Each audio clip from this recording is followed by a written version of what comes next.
So there are different ways of sampling to find the different bugs.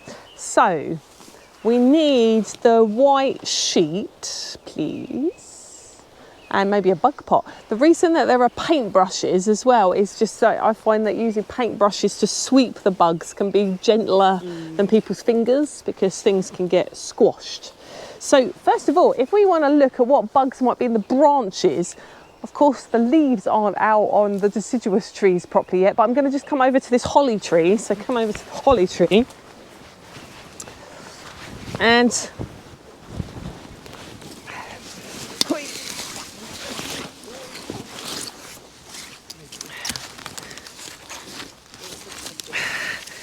we can do a bit of tree beating. So basically a pale coloured sheet underneath a branch and give it a good shake. Sorry bugs. Hopefully you'll knock them off onto the sheet, and then the pale colour will show them up. And then if you've got a bug pot, you can sweep them gently. Sorry, did we get a bug pot? Was that a bug pot? Thank you. There is also like the two-way viewer as well. Yeah. Have you got it? Yeah. So we could put one little fella in there. Here you go, little one. Like that. Whose is that one? And then, could I borrow? Has anyone got a brush? Did anyone steal a brush? Just because he's quite little, and we could get. Ooh. Maybe we can sweep. Come on, the little brush, and then you can pop the lid on. And these two-way viewers is you've got magnifier down, but you've also got one underneath, so you can see the belly and the legs of the bugs as well. So you can discover what's living up higher through that method of kind of looking for the bugs. Then there's also, did anyone steal a net from the monster? Thank you. Now, okay, these are not proper sweep nets for bug hunting.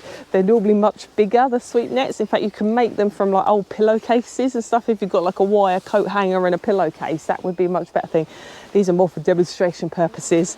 But this is for if you come down a layer of the woodland into like the plant, particularly if you've got meadows, long grasses, that sort of more plant-based layer, you would take a sweep sample. It's usually a figure of 8 when you're sweeping with nets. So you would go through, maybe you could go onto the edges of the meadow and sweep through some grasses, and again, and you can tip those out into bug pots. So you're kind of surveying what's in that layer.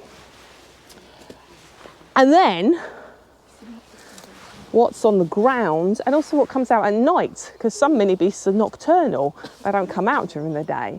So we have set some traps, which are subtly hidden and hopefully not flooded. But if you come over here, there are actually 4 of them. I'll just open one and then you can open the others in a second. We have made Pitfall Traps. Please don't be flooded, please don't be flooded. It rained last night.